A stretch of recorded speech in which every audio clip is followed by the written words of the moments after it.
Hello बच्चों, आपका स्वागत है हमारे यूट्यूब चैनल एग्जाम मेंटर में। बच्चों, हमने प्रीवियस लेक्चर में स्क्वीज प्रिंसिपल और Kochi first and second theorem के बेसिस पर एग्जांपल्स पूरे किए थे। आज हम बच्चों पढ़ेंगे अपनी नेक्स्ट सीक्वेंस, जिसका नाम है मोनोटोनिक सीक्वेंस। बच्चों, ये सीक्वेंस का ही पार्ट है। ये मोनोटोनिक सीक्वेंस कैसे है ये देखो। Monotonic sequence. बच्चों, मोनोटोनिक सीक्वेंस का क्या मतलब होता है? यहां पर हमें एक सीक्वेंस दी होगी an। अब ये सीक्वेंस अगर क्या हो रही है, मोनोटोनिकली इंक्रीज हो रही है या फिर मोनोटोनिकली डिक्रीज हो रही है, तो हम इसको बोलते हैं मोनोटोनिक सीक्वेंस, या फिर मोनोटोनिकली इंक्रीजिंग सीक्वेंस, या फिर मोनोटोनिकली डिक्रीजिंग सीक्वेंस। बच्चों, इंक्रीजिंग सीक्वेंस और डिक्रीजिंग सीक्वेंस का क्या मतलब होगा? जैसे ये देखो, हमें एक सीक्वेंस दी हुई है an। अब an सीक्वेंस में क्या होगा बच्चों? डिफरेंट टाइप ऑफ एलिमेंट्स होंगे, a1 होंगे, a2 होगा, a3 होगा, अप टू सून कहां तक होगा? an तक होगा। ठीक है। अगर बच्चों क्या होता है, an+1 एक एलिमेंट इसका, an+1, जैसे an+1 एलिमेंट होगा इसका, और आगे इसके कोई और एलिमेंट हो गए an+2, an+3, up too soon आगे सीक्वेंस चलती रहेगी।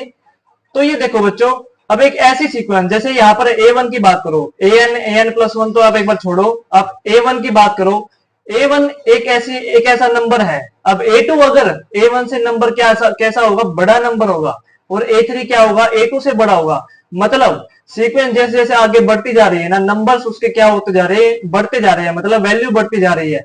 अब यहाँ पे a1 की जगह 1 है, यहाँ पर 2 है, यहाँ पर 3 है, आगे 4 होगा, फिर 5 होगा, ऐसे ही चलती जा रही है ना सीक्वेंस। तो वो ऐसी सीक्वेंसेस को हम बोलते हैं बच्चों इंक्रीजिंग सीक्वेंस। कैसे बोलते हैं? Increasing sequence. और मोनोटोनिकली इंक्रीजिंग सीक्वेंस भी बोलते हैं। जैसे एक सीक्वेंस है जैसे an, ठीक है। अब इसका अगला एलिमेंट an+1 है। जैसे an एलिमेंट है हमारा, जैसे a1 ले लिया, और an+1 है, तो an+1 मतलब a2 हो गया। तो a2 जो है ना, वो क्या होगा? इससे बड़ा होगा, किससे? a1 से। अगर a2 a1 से बड़ा होता है या फिर उसके इक्वल में होता है, मतलब ग्रेटर देन और इक्वल टू a1, a2 जो है वो ग्रेटर देन या फिर इक्वल टू a2 a1 होता है, तो ऐसी सीक्वेंस को बोलते हैं हम बच्चों monotonically increasing sequence. Monotonically increasing sequence. Monotonically increasing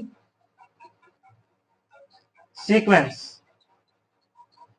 अगर इक्वल टू की बात करें तो, अगर यहां पर स्ट्रिक्टली हो, मतलब a2 जो है ना, वो क्या है? ओनली एंड ओनली a1 से बड़ा ही है। इक्वल टू इक्वल नहीं है, मतलब इक्वल टू का साइन नहीं आएगा। मतलब a2 जो है ना, वो स्ट्रिक्टली बड़ा है किससे? a1 से, किसी सीक्वेंस में।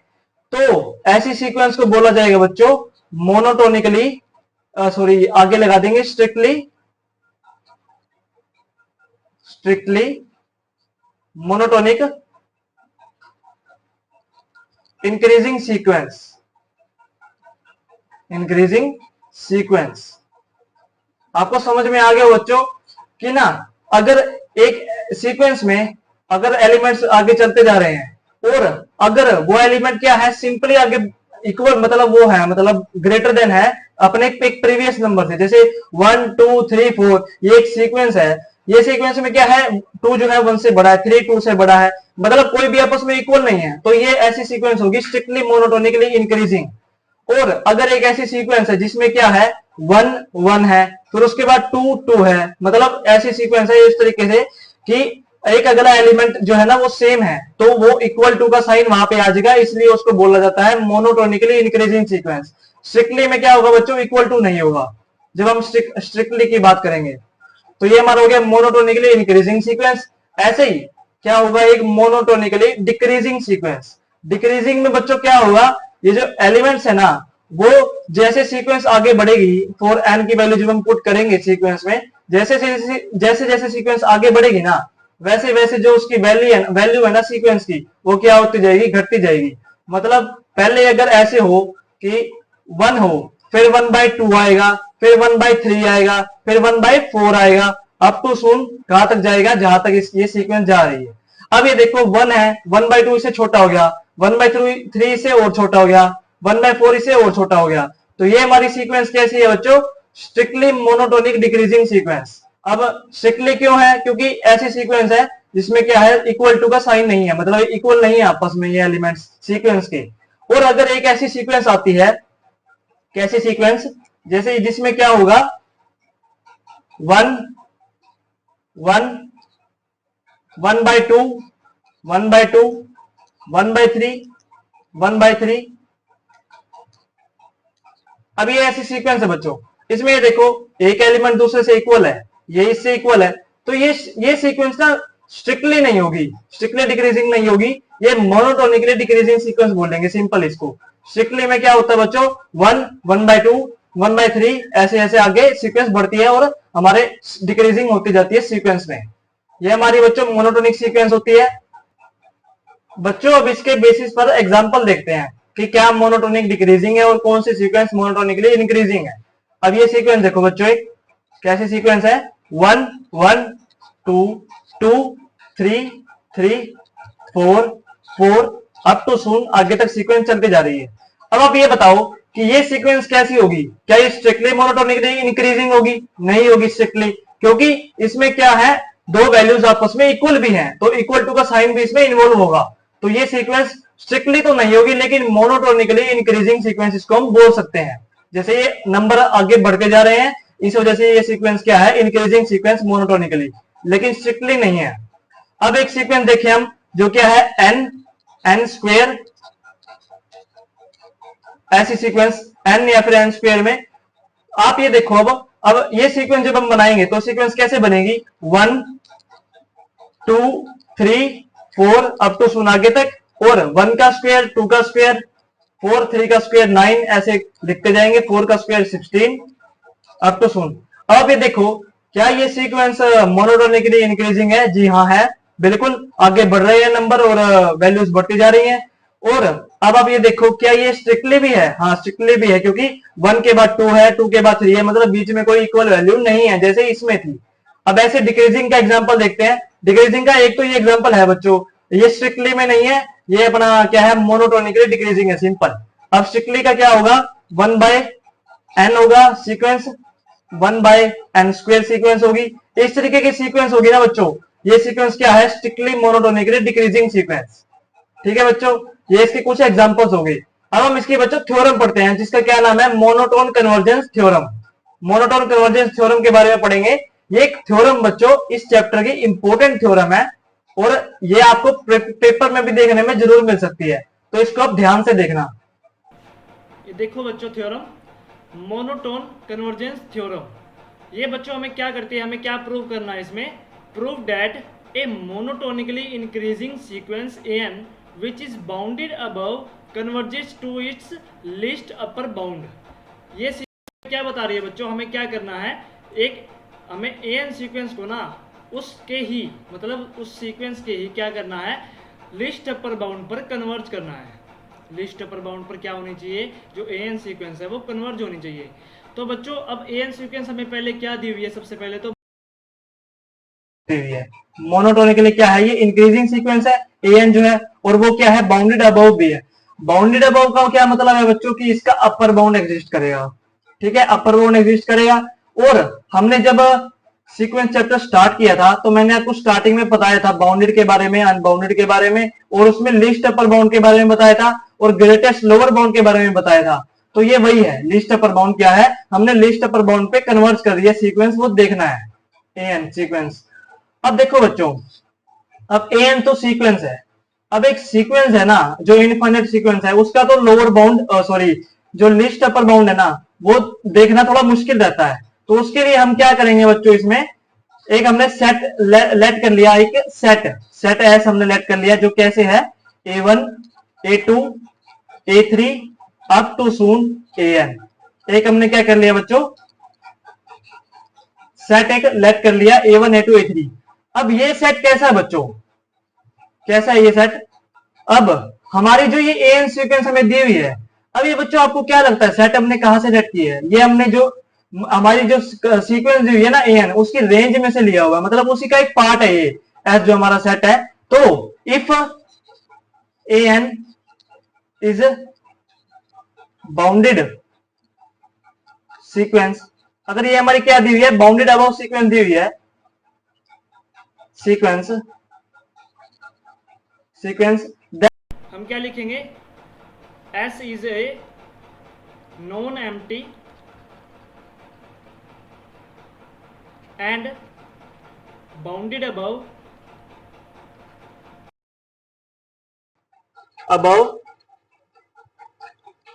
Set of S, oh sorry range का आर। ठीक है बच्चों, हमने क्या ले लिया यहाँ पर, एक सेट ले लिया एस, ठीक है, A1 A2 A3 up to Son N, आगे तक जा रही है ये सेट। और हमने यहाँ पर क्या लिखा फिर, अगर इफ जो है हमें क्या दी हुई है, एन हमारी बाउंडेड सीक्वेंस दी हुई है, then S is also a non empty set, S हमने एक नॉन एम्प्टी सेट लेट किया, और वो भी क्या होगा बच्चों, बाउंडेड होगा। अब इस सेट से हमें क्या पता लगेगा कि हम इस सेट से ना लीस्ट अपर बाउंड निकाल पाएंगे, मतलब वो एक निकाल पाएंगे, वो कैसे निकालेंगे, एक प्रॉपर्टी लगा के। प्रॉपर्टी देखते हैं कौन सी लगेगी, प्रॉपर्टी देखो बच्चों कौन से लगाएंगे हम यहाँ पर, by the completeness property of real numbers की, RELS रियल्स, we say that least upper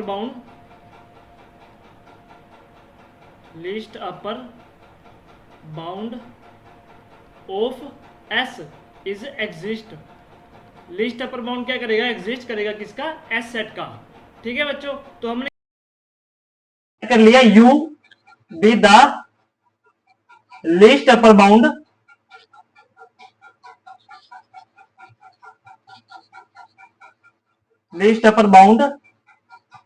of set S. हमने क्या ले लिया बच्चों, यू हमारा किसका सिलेक्ट कर लिया यहाँ पर, लीस्ट अपर बाउंड किसका, सेट एस का। अब हमें क्या प्रूव करना है, हमको बच्चों क्या प्रूव करना है, वो you have to prove now, prove that n sequence converges to u. अब एन सीक्वेंस को हमें क्या कहा कन्वर्ट करवाना है बच्चों, यू पर। अब यू हमारा क्या है, इसमें लीस्ट अपर बाउंड है, मतलब अब हम यहां पर क्या करें, एक एप्सिलॉन नॉट ग्रेटर देन 0 लें, here epsilon not greater than 0 be any real number, ये हमने कहा से लिया, सीक्वेंस से, ठीक है, epsilon greater than 0 be any real number, if अगर हम क्या लें यहां पर, इफ हमें पता है यू जो है हमारा, if u is least upper bound,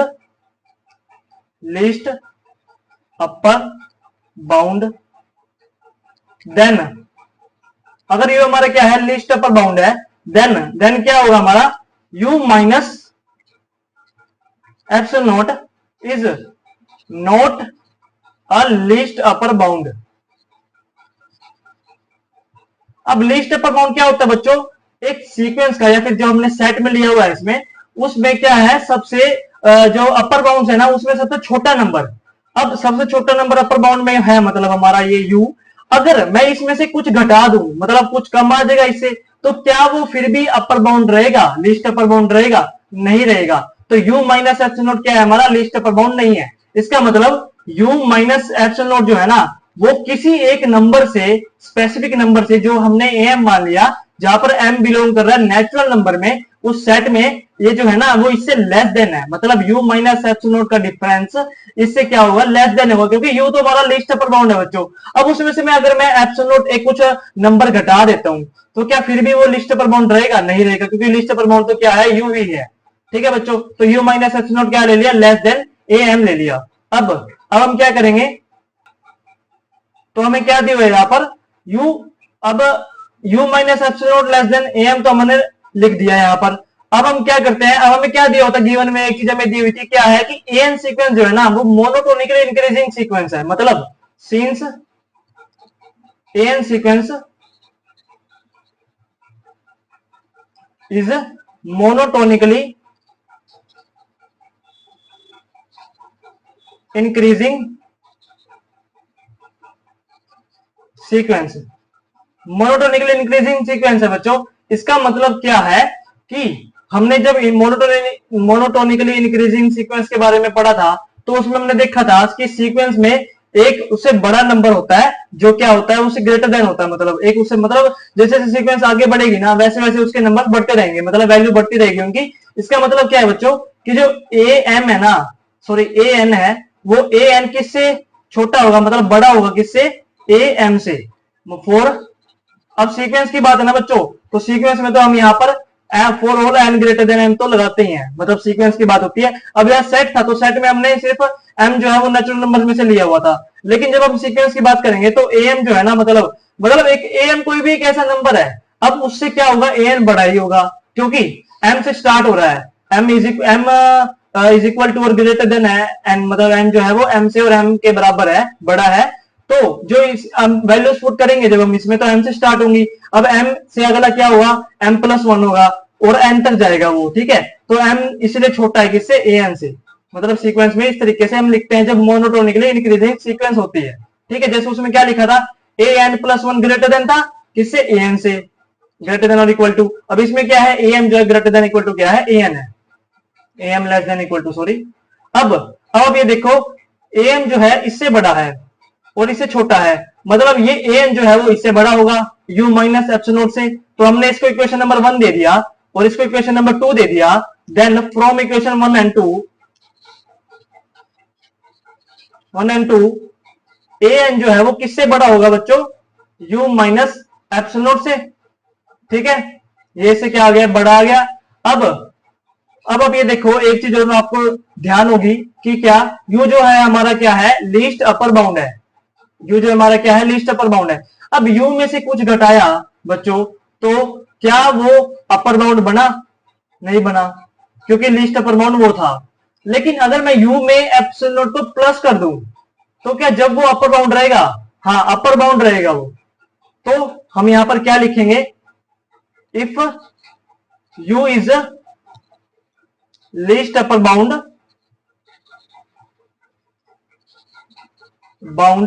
then, next slide में देखते हैं बच्चों, then u plus epsilon is also upper bound of set S, ठीक है। सेट एस का क्या है, u प्लस एप्सिलॉन भी अपर बाउंड है। मतलब इसका क्या है बच्चों कि ए एन जो है ना, मतलब इस सीक्वेंस सेट के सारे एलिमेंट्स किससे छोटे होंगे बच्चों, एप्सिलॉन u प्लस एप्सिलॉन से, क्योंकि लिस्ट अपर बाउंड जो होता है ना वो सबसे बड़ा होता है उसमें, मतलब अपर बाउंड में सबसे बड़ा है और अपर बाउंड क्या होता है उस सीक्वेंस का सबसे बड़ा नंबर। अब उससे ये छोटे होंगे सारे के सारे एलिमेंट्स, तो हमने यहाँ पर क्या लिख दिया, ए एन जो है वो less than u plus epsilon से। अब बच्चों ये देखो इसको हमने इक्वेशन नंबर 3 दे दिया, ये इक्वेशन नंबर क्या होगी, 3 होगी, और थर्ड में इसको 4 दे देंगे। थर्ड हम देते हैं इस इक्वेशन को, इसको जो हमारी 1 और 2 को सोल्व करने के बाद आई थी, इसको मैंने 3 दे दिया। ये हमारी क्या होगी बच्चों, इक्वेशन नंबर 4 दे देते हैं हम इसको, इक्वेशन नंबर 4। अब आप ये देखो, from equation 1 and 2, from sorry 1 and 2 नहीं, सॉरी 3 एंड 4 से, 3 एंड 4 से जो हमारी इक्वेशन नंबर है, हमने क्या देख लिया कि ए एन जो है ना वो लेस देन तो किससे है, u प्लस एप्सिलॉन से, फॉर ऑल, यहां पर लिखना था फॉर ऑल एन बिलोंग करता है नेचुरल नंबर में, for all n greater than equal to m, ठीक है बच्चों। और एन ए एन जो है वो ग्रेटर देन किससे था, u माइनस एप्सिलॉन से। देख सकते हो आप यहाँ पर ए एन जो है वो u माइनस एप्सिलॉन से तो ग्रेटर देन था और u प्लस एप्सिलॉन से क्या आ गया, छोटा आ गया। हमने ये प्रूव कर रखा है, ठीक है बच्चों। अब आप ये देखो, मोड की प्रॉपर्टी हमने खोली हुई है, पहले मोड की प्रॉपर्टी हम वापस इस पे लगाएं तो वहां पर कैसे लिखेंगे, ए एन माइनस यू का डिफरेंस किससे छोटा आ गया बच्चों, एप्सिलॉन से, for all n greater than equal to m। इसका मतलब क्या है बच्चों कि ये जो हमारी ए एन सीक्वेंस है ना, वो सीक्वेंस इस नंबर पर मतलब u पर कन्वर्ट कर रही है। मतलब अगर ए एन और किसी ए एन के साथ उसकी लिमिट का डिफरेंस एप्सिलॉन से छोटा आ जाता है ना मोड के अंदर, तो हमारी जो कन्वर्जेंस की प्रॉपर्टी होती है वो क्या बोलती है कि ये सीक्वेंस जो है ए एन वो यू पर कन्वर्ट कर रही है। और हमें क्या प्रूव करना था बच्चों कि यू पर ही कन्वर्ट करे ए एन सीक्वेंस हमारी। ए यू हमारा क्या है, इसमें लिस्ट अपर बाउंड है, तो ये हमारी इसमें कन्वर्ट कर गई, तो ये हमारी थ्योरम यहाँ पे क्या होगी, प्रूव हो गई। अब बच्चों इसकी ही आगे एक और थ्योरम है इसमें, जो क्या है, सिमिलरली बिल्कुल इसकी तरीके से है। मतलब उसमें क्या है, हमारी जो सीक्वेंस दी होगी ना, वो हमें क्या दी होगी, मोनोटोनिकली डिक्रीजिंग सीक्वेंस दी होगी, और हमने जो एएन सीक्वेंस है ना, वो प्रूव करना है किस पे कन्वर्ट करेगी, वो सीक्वेंस एक तो बाउंडेड बिलो होगी, ठीक है, और हमारी जो सीक्वेंस है ना, वो किस पे कन्वर्ट करनी चाहिए, ग्रेटेस्ट लोअर बाउंड पे। ऐसे हमने यू लिया ना यहाँ पर, वहां पे हम लेंगे एल, मतलब ग्रेटेस्ट लोअर बाउंड, तो उस पे हम कन्वर्ट करेंगे। वो आप ट्राई करके देखना, नहीं होती तो मैं नेक्स्ट लेक्चर में उसको कवर करूंगा। अगर आपको हमारे वीडियोस पसंद आ रहे हैं बच्चों, तो आप हमारे वीडियो को लाइक कर सकते हैं, हमारे चैनल को सब्सक्राइब कर सकते हैं। थैंक यू बच्चों।